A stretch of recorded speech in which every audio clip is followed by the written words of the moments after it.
How is it going, everybody? It is I, your sadistic spirit guide, Yokai Poppy Wolf, back at it again with another episode of My Hero Academia, episode 107, and wow. Coming into this episode, they just kind of glossed around the whole, the work studies, and I was kind of like, oh, I wonder how this episode's gonna go. It's looking like it's gonna be like another daily life, slice of life, kind of fun and whatnot. Wow. Was I wrong? Can we get like a RIP to Shirakumo? Because, dude, this whole episode made me just feel things, man. I just felt so many things. I felt bad for Eraserhead. I feel bad for Present Mic. Imagine your best friend, somebody you guys thought you lost, somebody that you felt like is gone forever, to be just used as a puppet, to be just so interesting. It really makes you feel these different emotions of but you were gone. We wanted you to stay gone for a reason, because we didn't want you to end up like this. Oh my lord. I'm gonna gloss over the stuff that's not important in this episode. So the episode just begins off the bat with everything we've seen so far, which is the fact that the work studies are done. Deku, Bakugo, and Todoroki are back at school. So is everyone. Everyone's talking about their work studies was good.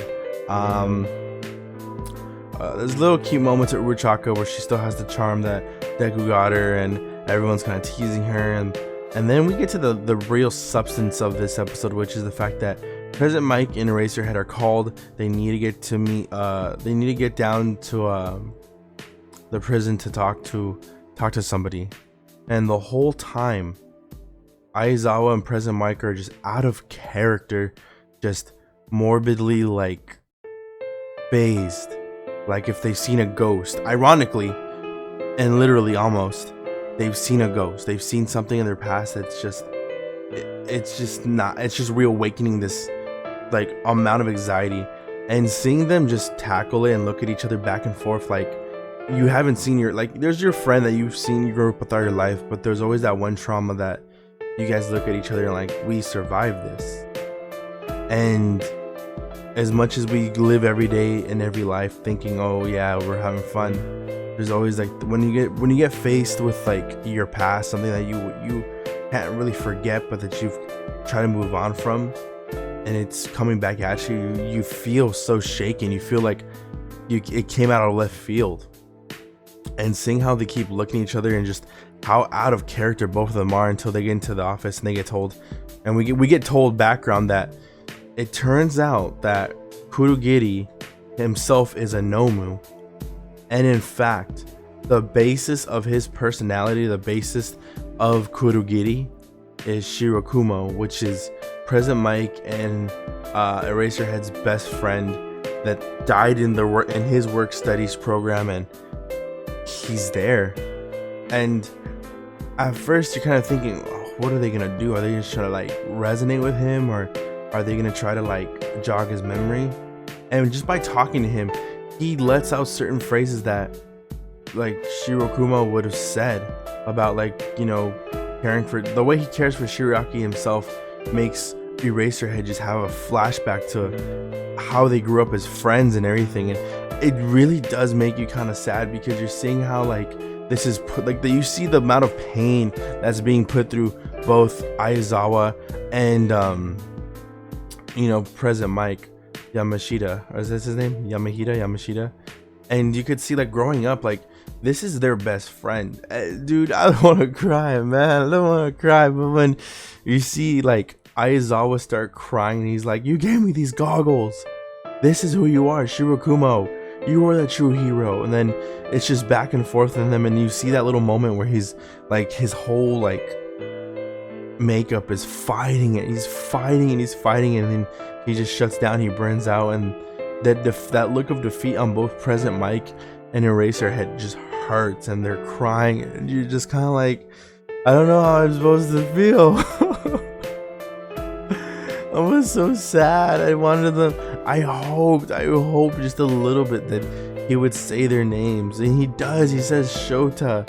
He's calling for Aizawa. He calls me Shota. He goes hospital. That's what they did this to me in the hospital. Dude, this episode is like, it really like awakens your feelings, especially if anybody's ever like, if you've ever lost a friend. I don't want to cry right now, but have you ever lost somebody, like, and you had a chance to, like, if somebody ever like abused their image and twist it into a way that you could never like recognize, and you see like it spits on everything they believed in, you would feel so many emotions, you would feel so many things. And it's just, I can't imagine what Aizawa was feeling. I can't imagine what President Mike's feeling. Like, I can't imagine just looking at somebody and knowing like your friend is somewhat still in there, and everything he's doing is the exact opposite of what he wanted. When Aizawa said, I wanted my students to be just like you so they can learn what a real hero is, you're just like, oh no, Aizawa, don't be saying this. I don't want to cry. I don't want to cry. I don't want to cry. Oh my lord. This episode honestly is, it's so heavy, and then it ends with like them taking the key phrase hospital and running with it. Even they give the code word to of course Hawks, and Hawks is able to recognize it, and he's able to use that piece of information. And then we see something even more morbid than what we were just saying with the whole like Shirakumo fighting Kurogiri's programming. We just see the whole torture of Shigaraki, and the doctor just watching and saying, oh, this is perfect, your body's almost close to living up to the standards that All For One and me have like been working on. And just, it is like like a fucking weird, bro, like it's piercing his rib or spleen, and he's just getting shocked again and again. Like, Shigaraki's an asshole, but you're just like, dude, what the fuck is happening in this series? Like, is there anybody who's gonna be able to be saved? Or but that's gonna be it, guys. This episode, honestly, this was like a 9 out of 10 episode. I didn't expect it to like catch me off guard. I didn't expect it to hit me in the feels. I'm really feeling types of way about this, guys. But that's gonna be it for your boy. I will catch you later. This is Poppy Wolf. This is Spirit Guide Yokai saying peace out, peace and love, and adios, y'all.